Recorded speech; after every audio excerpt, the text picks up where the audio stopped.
الحمد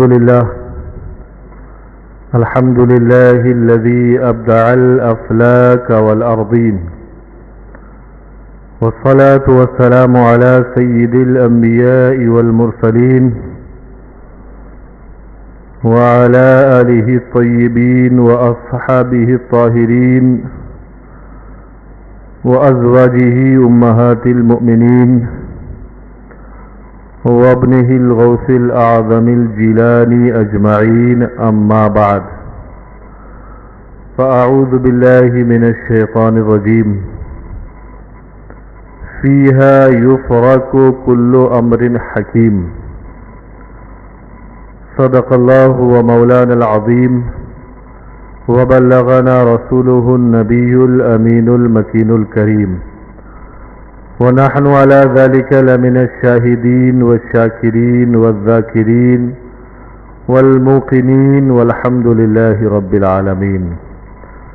آئیے ہم اور آپ سب مل کر دل کی گہرائیوں کے ساتھ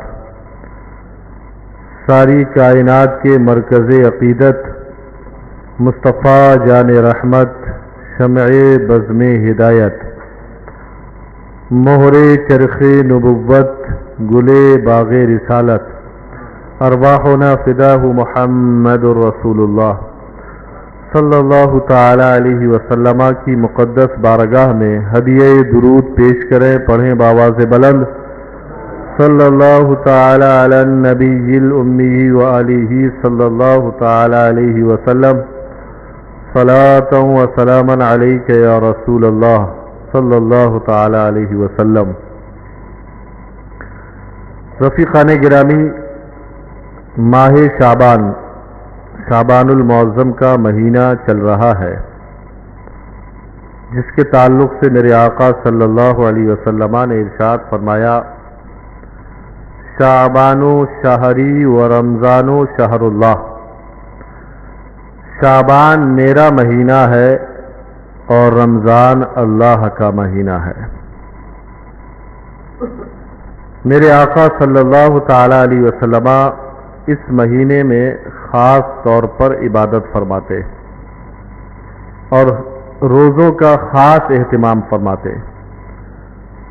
رمضان شریف کے علاوہ جتنے مہینے ہیں اس میں سے کسی مہینے میں بھی اتنے روزے آپ نہیں رکھتے تھے جتنے شعبان میں رکھتے تھے.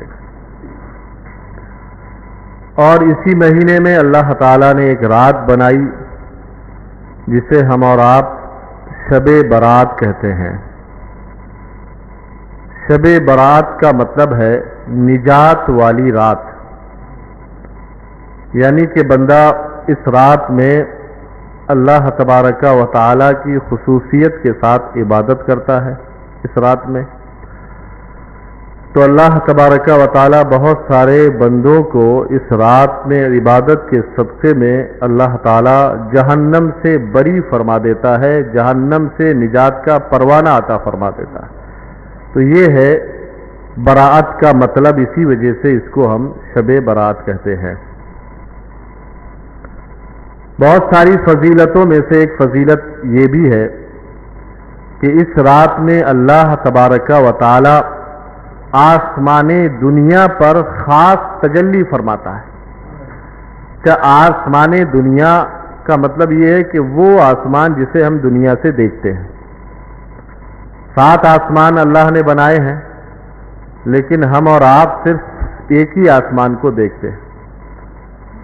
تو جب یہ بولا جاتا ہے کہ آسمان دنیا، یعنی وہ آسمان جسے ہم اور آپ مشاہدہ کر رہے ہیں، دیکھ رہے ہیں، تو اللہ تبارک و تعالی اس رات میں، شب برات میں، یہ بھی بہت قریب ہے ہم سے، اللہ تعالی خاص تجلی فرماتا ہے اور قبیلہ بنی کلب کی بکریوں کے بالوں کے برابر امت کی مغفرت فرما دیتا ہے. لیکن ہم اور آپ ان ساری عبادتوں میں زیادہ تر غفلت برتتے ہیں. میرے آقا صلی اللہ علیہ وسلم نے یہ رات عبادت اور تلاوت میں گزاری. کرتے رہے عبادت تلاوت تمام رات، یوں مصطفیٰ نے گزاری شب برات. ختم شریف نارمل جو مسجدوں میں ہوتا ہے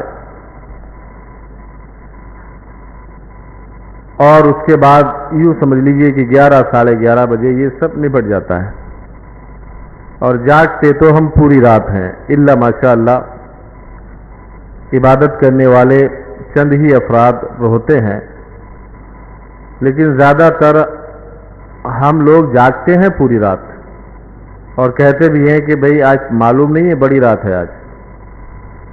تو بڑی رات وہ کس وجہ سے ہے یہ بھی آپ حضرات بخوبی جانتے ہیں. اور کوئی کرکٹ کھیلتا ہے، کوئی کیرم بورڈ کھیلتا ہے، کوئی میٹنگیں کرتا ہے، کوئی چوراہے پہ کرسی لگا کے بیٹھ جاتا ہے. اور جو لوگ چوراہے پہ کرسی لگا کے بیٹھتے ہیں وہ تو بہت یوں سمجھیے کہ سوائے لوگوں کی برائیوں کے الا ماشاء اللہ اور کچھ نہیں کرتے وہ. ہاں فلاں علاقے میں کیا ہوا، فلاں جگہ کیا ہوا، فلاں مسجد میں کیا ہوا، فلاں امام صاحب نے کیا کیا، ارے یہ کیا وہ کیا، کچھ اچھی باتیں اور کچھ اس میں اپنے طرف سے. تو اب یہ سب باتیں کر کے ہم اور آپ یہ رات کو گزارتے ہیں. اس سے بہتر ہے کہ سو جائیے. آپ عشاء پڑھی آپ نے، جو بھی ذکر خیر کیا ہے نہیں اس نیت سے کہ صبح فجر پڑھیں گے ہم، آپ سو جائیے. تو اس سے بہتر ہے کہ پوری رات آپ کو ثواب تو ملے گا، کیونکہ جب بندہ عشاء پڑھ کے سوتا ہے اس نیت سے کہ صبح فجر پڑھے گا اور صبح کو فجر پڑھتا ہے وہ، تو اللہ تعالیٰ اسے پوری رات عبادت کا ثواب عطا فرما. تو اس سے بہتر یہ ہے کہ آپ اپنے جسم کو آرام دیجئے اور نیکیاں بھی کمائیے، اس کی بجائے کہ آپ جگہ جگہ بیٹھیں یا کیرم بورڈ یا کچھ بھی کریں. اس طریقے سے رات کو گزاریں گے تو آپ نے بڑی رات کی ایک طریقے سے دیکھا جائے عزت نہیں کی، اس کا احترام نہیں کیا.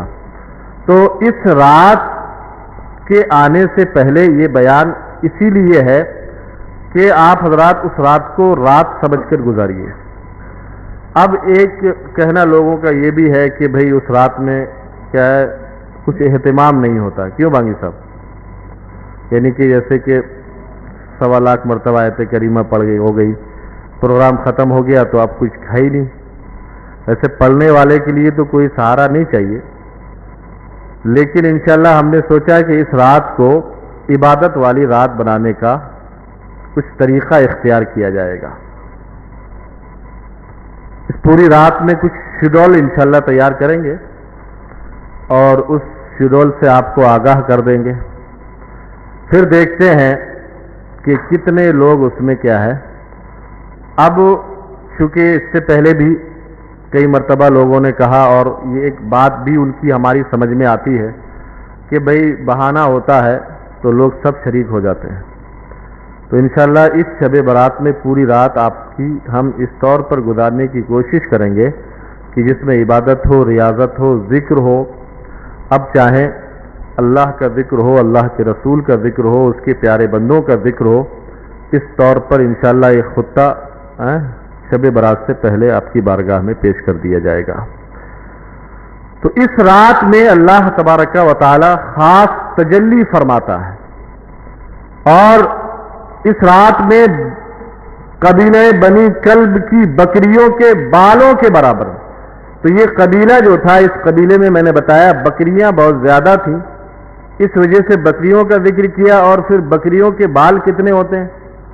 کبھی کسی نے کسی بکری کے بال گنے، کسی گدھے کے، کسی کے گنے نہیں گنتا.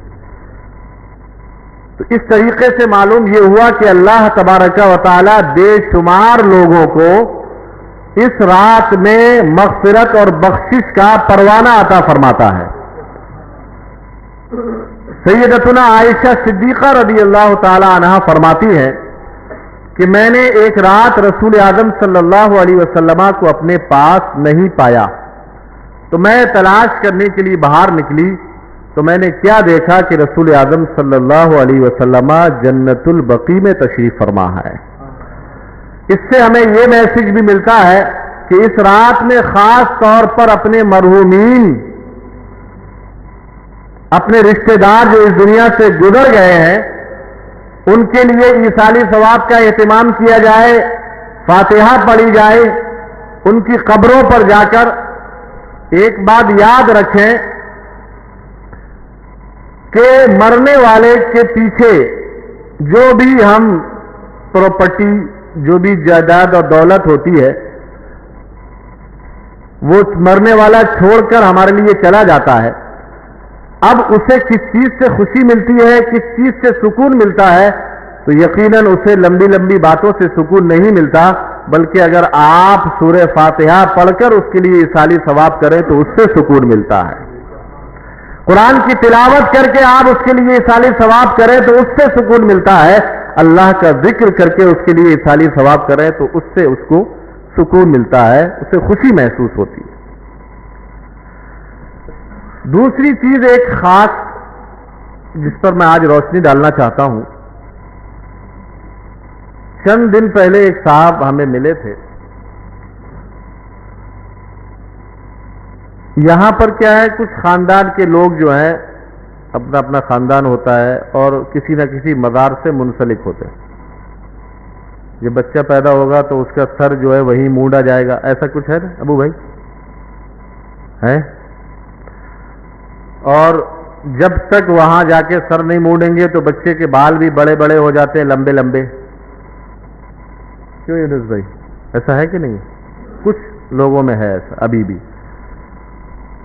اب اگر جیسے اس میں جا کے بکرا ہی کاٹنا ہے اور نیاز کرنا ہے، وہ جب تک اس کا انتظام اور انصرام نہیں ہو جائے گا نہ تو بچے کے بال کٹیں گے.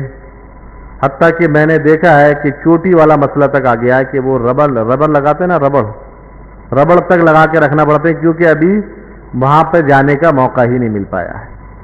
اب دیکھیے اس کے کئی نقصانات ہیں. ان صاحب نے مجھے بتایا، حضرت معاملہ ایسا ہے، پچھلی مرتبہ 70,000 کا خرچہ کرنا پڑا تھا. کتنا؟ اب پھر وہی مسئلہ ہے. تو اب 70,000 روپے آدمی کے پاس ہوں گے تو وہ وہاں جائے گا، پھر بکرا کو ذبح کر کے نیاز کرے گا، اس کے بعد اس کے بچے کا منڈن ہو، کیا بولتے ہیں اس کا، سر یہ بال کٹیں گے، جو بھی کرے گا. اب یہ چیز کچھ لوگوں میں واجب ہو گئی ہے، واجب کہ ایسا ہی کرنا ہے. سائیکولوجی نہیں کریں گے تو ہو سکتا ہے بچے کو کوئی تکلیف ہو جائے، ہمیں کوئی تکلیف ہو جائے، کسی کو کوئی پریشانی لاحق ہو جائے.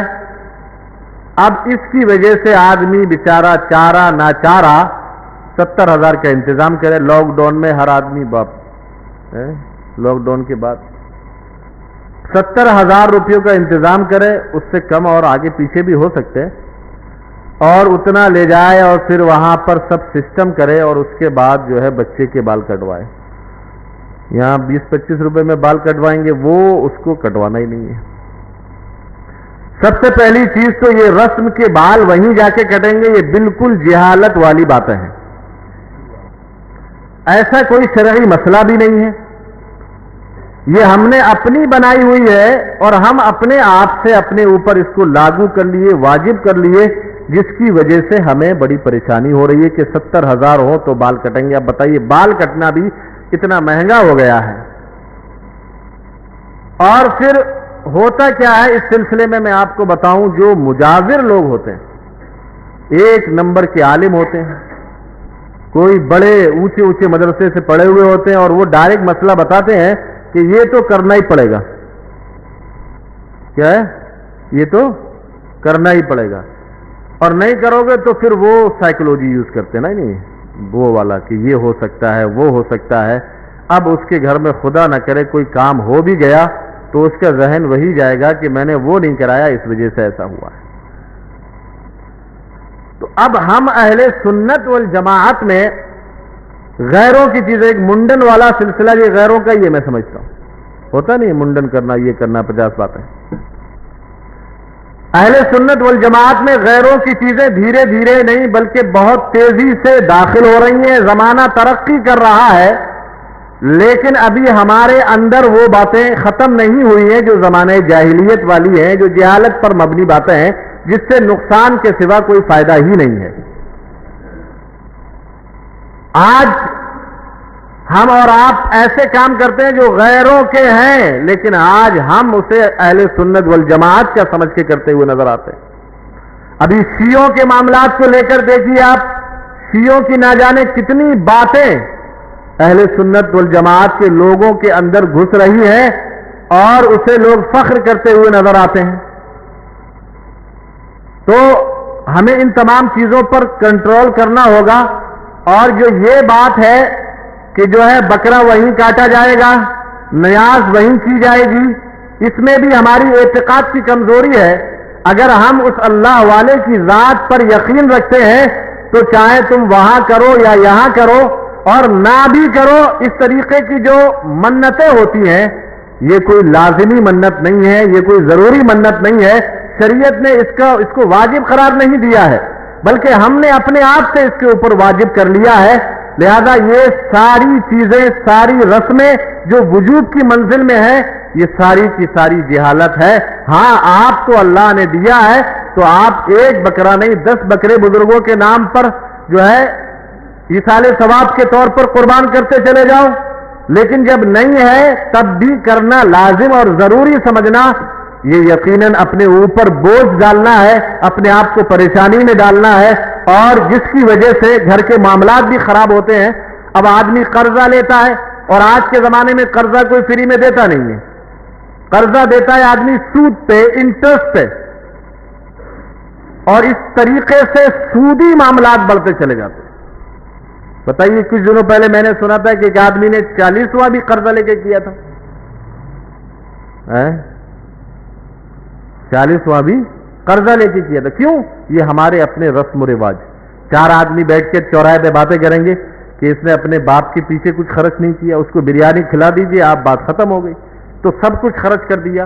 تو میرے بھائیوں، ہم نے اپنے معاشرے اس سے کیا ہے، آدمی جو ہے نا، جو گھر کا ذمہ دار ہوتا ہے، اس سے آپ جا کے پوچھو اس کی حالت کیا ہوتی ہے، کس طریقے سے آج کے زمانے میں گھر کے خرچے پورا کرنا مشکل ہے، مہنگائی کا زمانہ ہے، اور اس پر اس طریقے کی غیر ضروری رسمیں کہ جس پہ شریعت نے آپ کو اختیار دیا ہے، آپ کو پورا جو ہے سسٹم دیا ہے کہ آپ چاہو تو کرو اور چاہو تو نہ کرو، لیکن آپ اس کو لازم کر لیتے ہو، اور سسٹم، خاندان کا سسٹم، معاشرے کا سسٹم ہوتا ہے کہ آدمی مجبوراً وہ سب کرتا ہے، اور اس کے لیے وہ قرضے کا سہارا لیتا ہے، اور قرضہ لینے کے لیے آدمی کو سود دینا پڑتا ہے، اور سود سے ہر طرف بے برکتی اور نحوست ہی پیدا ہوتی ہے۔ تو آپ کا یہ چھوٹا سا سسٹم آپ کو کہاں تک لے جاتا ہے، اور اس سے صرف آپ کا نقصان نہیں ہوتا ہے بلکہ پورے معاشرے میں، کیونکہ سود جہاں پر ہوتا ہے وہاں پر قحط برستا ہے، اور وہاں پر نحوست نازل ہوتی ہے، اللہ کی برکتیں اٹھ جاتی ہیں۔ اللہ نے صدقے میں برکت رکھی ہے، نہ کہ سود جیسے معاملات میں۔ سود جہاں بھی ہوگا وہاں بے برکتی ہوگی، نحوست ہوگی۔ لہذا ایسی رسمیں آپ اپنے طرف سے واجب نہ کر لیں، اور نام تو شریعت کا ہی لیتے نا، بزرگوں کا لیتے ہیں ہم اور آپ۔ کس بزرگ نے اس دنیا سے جانے سے پہلے یہ کہا ہے؟ ایک بھی بزرگ کا نام بتا دو، یا کسی عالم کا نام بتا دو کہ کسی بڑے عالم نے کہا ہو کہ یہ کام کرنا ضروری اور لازم ہے۔ ہم نے خود اپنے اوپر واجب کر لیا، اور ہم ہی پریشان ہوئے، جس کی وجہ سے نقصانات ہمارے اور آپ کے سامنے ہیں۔ تو میرے بھائیوں، اسلام تو بڑا پرامن ماحول ہے، اسلام ہمیں سکون عطا کرنے والا ہے، اسلام ہمیں شانتی دینے والا مذہب ہے۔ لہذا ہم اپنی طرف سے بنائی ہوئی باتوں میں جو ہے اسلام کی طرف منسوب نہ کریں۔ اب جو لوگ اس طریقے کی رسم کرتے ہیں کہ بچہ پہلے بال اس کے وہیں مزار شریف پہ جا کے کٹیں گے، یا کسی بزرگ کی بارگاہ میں جا کے کٹیں گے تبھی ہوگا، ورنہ کوئی نقصان ہو سکتا ہے، یہ تمہارے عقیدے کی کمزوری ہے۔ یاد رکھو، جو کچھ بھی ہوتا ہے اللہ کی طرف سے ہوتا ہے۔ یفعل ما یشاء، اللہ ہی کی ذات ہے، وہ جو چاہتا ہے کرتا ہے۔ جو ہونے والا ہے اسے کوئی ٹال نہیں سکتا، اور جو نہیں ہونے والا ہے وہ اللہ کے حکم کے بغیر نہیں ہو سکتا۔ یہ اعتقاد ہم اہل سنت والجماعت کے اندر ہونا چاہیے، اور اس طریقے کی ساری غلط رسموں کو دور کیجئے، اپنے آپ بھی خوشحال رہیے، معاشرے کو بھی خوشحال بنائیے۔ شب برات بڑی قریب ہے، برکت والی رات آنے والی ہے، اس کی تیاری کریں اور اس رات میں زیادہ سے زیادہ عبادت کر کے اللہ کو راضی کریں اور رسول اعظم صلی اللہ تعالی علیہ وسلم کے تقریر طریقے کو اپنا کر رسول اعظم صلی اللہ علیہ وسلم کی خوشنودی حاصل کریں۔ ایک چیز اور، علامہ امام قسطلانی علیہ رحمت و رضوان نے لکھا ہے کہ اس مبارک مہینے میں درود پاک پڑھنے کی فضیلت بھی بہت ہے۔ اس کی وجہ یہ ہے کہ فرمایا کہ وہ آیت کریمہ جس میں ذکر کیا ان اللہ و ملائکتہ یصلون علی النبی، بے شک اللہ اور اس کے فرشتے نبی پر درود بھیجتے ہیں، فرمایا یہ آیت کریمہ شعبان کے مہینے ہی میں نازل ہوئی تھی۔ تو اسی مبارک مہینے میں یہ آیت کریمہ نازل ہوئی، اس لیے فرمایا اس مہینے میں ویسے تو ہر لمحہ ہر وقت درود پاک پڑھنے کی فضیلت ہے، سید الوظائف ہے، جتنے بھی وظیفے ہیں سب کی سردار درود پاک پڑھنا ہے۔ تو اور شب برات میں خاص طور پر چونکہ یہ آیت کریمہ اسی مہینے میں نازل ہوئی ہے، اس لیے اس مہینے میں زیادہ سے زیادہ درود پاک پڑھنے کا آپ اہتمام کریں۔ جو سب سے زیادہ درود پڑھے گا کل میدان قیامت میں مصطفیٰ جان رحمت کے سب سے زیادہ قریب ہوگا۔ اللہ تعالیٰ ان کلمات کو قبول فرمائے۔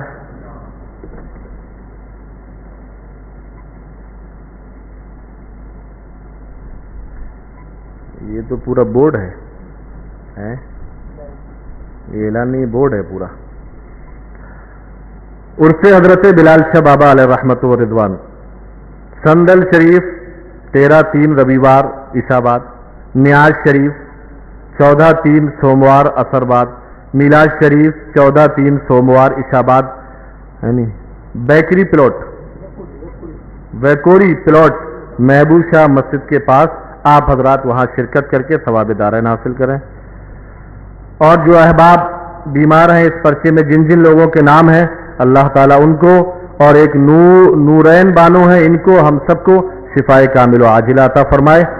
آپ حضرات صفیں درست کر لیں، جن حضرات نے سنتیں نہ پڑھی ہیں سنتیں پڑھ لیں۔